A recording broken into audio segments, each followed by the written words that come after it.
Say what needs to be said. It's your boy, Sante Samuel, back with another episode. Who do you believe should lead the Arizona Cardinals in the future? Is it Josh Dobbs, the current starting quarterback of the Arizona Cardinals? Is it Kyler Murray, who is coming off injury, rehabbing, doing everything he can to get back to the team?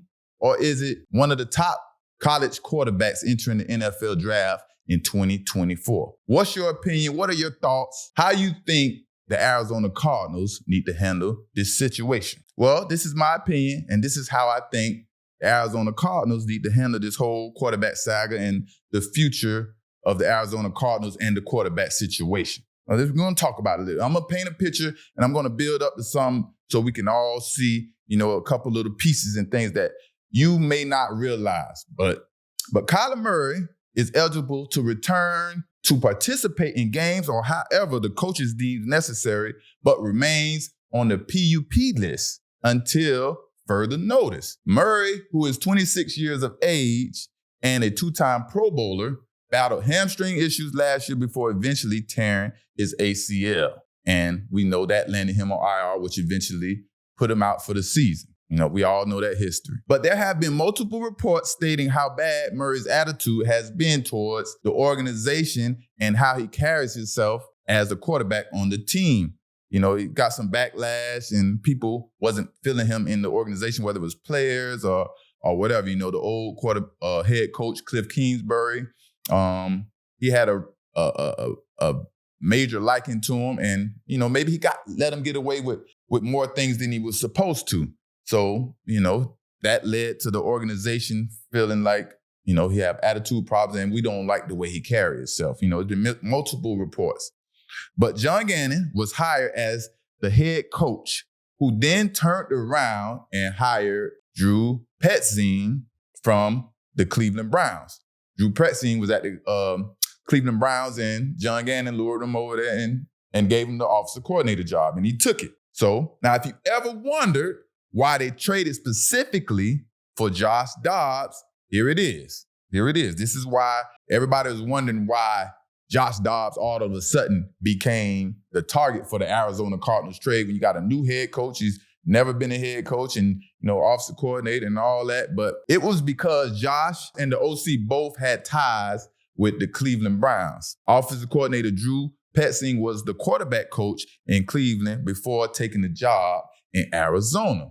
And Josh was just in Cleveland before Arizona traded for him. So you see, you know what I mean? Josh was there, Drew Petzing was there, but they weren't there at the same time. But you can tell that they was potentially running the same offense. So they're going to trade for him and bring him in, and you see the connection. The rest is history, right? But after they make the trade, they have a key, crucial decision to make about the previous quarterback who took over after Kyler Murray was injured and landed on IR. And that was Colt McCoy. Did a good job. And what did they do? What did they decide to do? They decided to release him. They released him, and now here they go.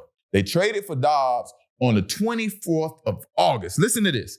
On August 24th, they traded for Dobbs. And the season started on September 10th, giving Dobbs just barely over 2 weeks to prepare for a full NFL season. They must have been very confident in Dobbs because of the ties that, they both had in Cleveland. So making it confident for them to pull that trigger and say, okay, you're the starting quarterback. You're going to lead the Arizona Cardinals, right? Dobbs as a quarterback, though, I want you to know, he shows that he has all the tools. I'm just coming from an NFL perspective. All the tools to be a good quarterback in this new passing league and he uses his legs really, really well. And we all know he has a great IQ and he makes good decisions. I ain't gonna say great. He makes good decisions with the ball in his hand. So Dobbs can be the man. He can lead that team. He's doing it every week. Every week, Dobbs gives the Cardinals a competitive chance to win, except for we know about, the blowout against the 49ers. But every week, Dobbs is out there competing and giving the team the best opportunity to win because nobody else is doing it. Even though, they're still 1-4. He's out there producing.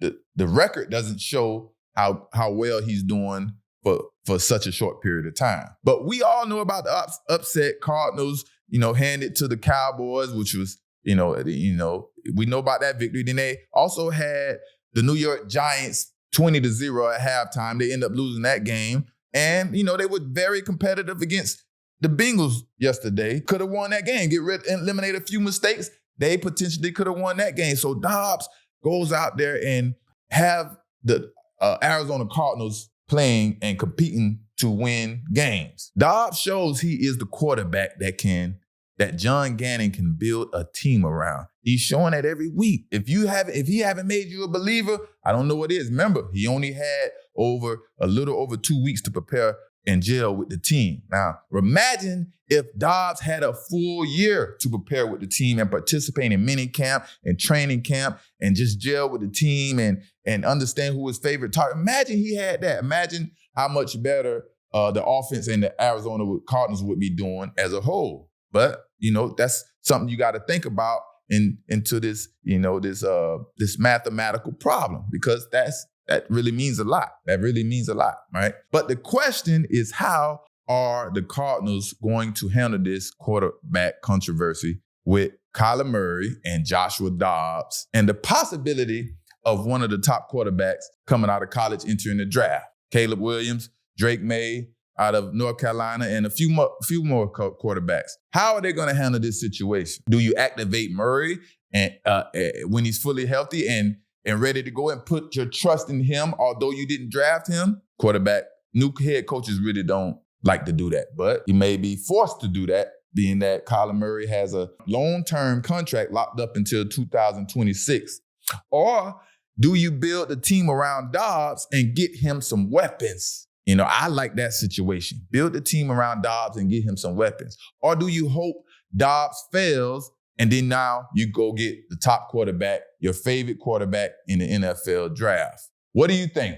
What's your opinion? This is a unique situation to have as a head coach. It's very unique. You got 3 options to choose from to have lead your team. So you can do all the evaluating, you got all the time, and you even have players there with you now that you can see for yourself. You know what I mean? But understand that this is a job for people just like, you go work your job. So people like to do things safe. And the safe move that coaches usually do in this type of situation, is they want to keep their job security. So the safe play is to say, hey, to my bosses, to the GM, I'm waiting to the draft because I need another quarterback. I want to build my team around another quarterback. And then that gives the head coach a lot of time to, have trial and error and mess up and so on and so forth. So, that potentially will be a decision the head coach can make. Or how about this? This is how I feel. How about using that top draft pick and going to get Marvin Harrison Jr.? And he is coming ready to ball immediately. He is a straight baller. We know that. His bloodline, it is what it is. And we know he is going to give the offense a major upgrade instantly. Like production, all of that is going to come with the draft of Marvin Harrison. Ain't no doubt in nobody's mind, right? So you get Marvin Harrison and you keep Josh Dobbs and you keep Kyler Murray and you let them compete and see who you think best will fit your team. But on the other hand, I think it's imperative that you got to give Kyler Murray a chance to prove himself or to come out there and do what he do, and because that's the only thing that will help all parties involved. They got to keep his trade value high, his value, period. Because if you want to move on from him, you want to be able to receive a good draft pick. So I think it's important for him to go out there and play and still show all 32 teams that he still can play and lead a team and so on and so forth. So don't think about just throwing Kyler Murray to the side. Like I say, he's locked up to 2026. They have to do something. But as far as the trade scenario go, the only people I can see that may be enticed to trade for Kyler Murray, maybe the Atlanta Falcons. And to me, it doesn't seem too enticing. But, they may, look at it and think, let me see about this. Let me look into this and evaluate and talk to the scouts and see if we think Kyler Murray can be a good fit on the Atlanta Falcons and, bring him in here. But like I said, I don't know. That's far-fetched, and we'll see how that part goes. But I'm an underdog, so I'm always rooting for the underdogs. And Kyler Murray has done some pretty good things in the past, but unless you make a trade for Kyler that makes sense, you must see what he can do.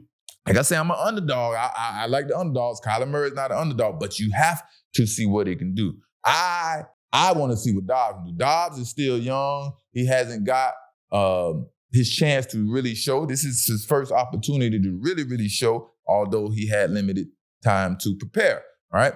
But all of these possibilities create a unique situation for the Cardinals. But if I were the GM, I'm building with what I have, and I'm going to get Marvin Harrison Jr. Now you have your franchise quarterback, a great backup quarterback, and you have Marvin Harrison Jr. blowing the top off of a defense, very productive receiver, 6'3", 6'4", speed, run after the catch. He definitely can be a game changer and a game breaker for the team. So I think that they got to stick with what they got, and I think that's what they're going to do. The head coach already expressed and said in the beginning of the season, Kyler Murray is our franchise quarterback, and that's the way it is. And, that's what he expressed. So he said that. So that's what we got to believe until he says something else or show us differently. So until then, say what needs to be said.